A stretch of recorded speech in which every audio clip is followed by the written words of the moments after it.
Hi, it's the Scarecrow. Oh no. Here to talk about what the Scarecrow's best episode is in Batman the Animated Series. Batman the Animated Series had a really strong take on the Scarecrow. Very underrated villain in that series. Liked him a lot.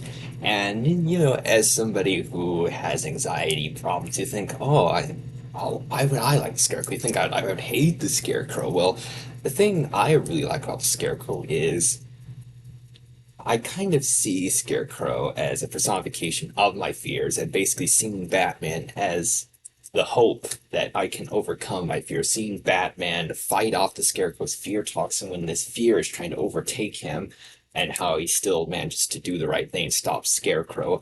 So Scarecrow is a villain in that sense that means a lot to me as somebody who has fear and anxiety problems. Fear themed villain, I could definitely understand why that'd be intimidating villain. And Scarecrow is very intimidating. A lot of people didn't like Scarecrow's design. They had in the first episode, I thought was decent enough, and some people didn't even like his second design. But I thought his second design was great in the show, and so some people just like the new Batman Adventure design. But I thought his second design, Batman was really good, and Scarecrow um, appeared in three major episodes, and sadly, his voice actor Henry Pollock, I believe Henry Pollock the second, was going through some like problems, I believe like throat-related problems. So it was hard to have Scarecrow be a recurring villain after that because he appeared three times in the first 30 episodes, which is pretty impressive um, for him. Like he appeared three times before, like the Penguin and a lot of the other major villains. And so he Scarecrow did have some brief appearances and that, and in the new Batman Adventures, they brought in Jeffrey Combs to voice the Scarecrow.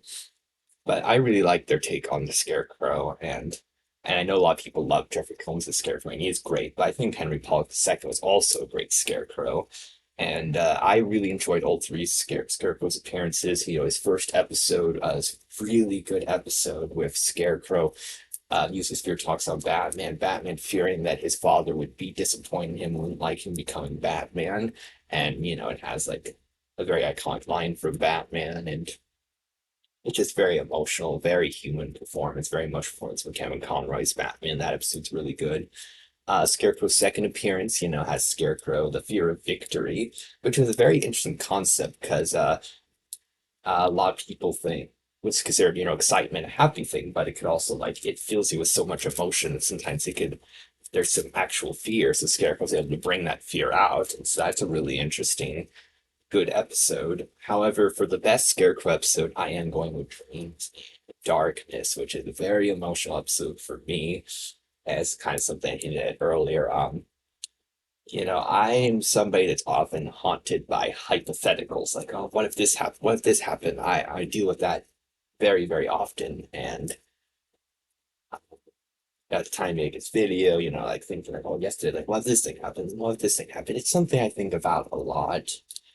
And, those fears of things that aren't actually happening, me being scared of them possibly happening. So Scarecrow using that fear on Batman, seeing things that aren't actually there, like seeing like Robin's about to be run over, like seeing like his villains show up out of nowhere, like see Poison Ivy show up out of nowhere and capture him, and nobody's helping him, and it's very emotional stuff. And Batman knows he has to overcome this because the Scarecrow is about to release his like fear toxin like on Gotham City. He's about to do this horrible thing. And Batman needs to overcome his fear, even though he's under this fear. He still has to beat it. And there's this great scene where like Batman imagines the snake is about to bite him, but it's actually the wire that he needs to cut to stop the Scarecrow's fear toxin. And even though Batman is seeing the snake, he knows he has to ignore that, and he has to ignore what he's afraid of in order to do the right thing. And as somebody who is often brought down by hypotheticals and fear, seeing Batman overcome that while he's on this fear toxin is really inspirational. So I think it's a very, very emotional episode for Batman and really shows how menacing Scarecrow could be. So I think it's Scarecrow's best episode as one of the most inspirational episodes of Batman the Animated Series.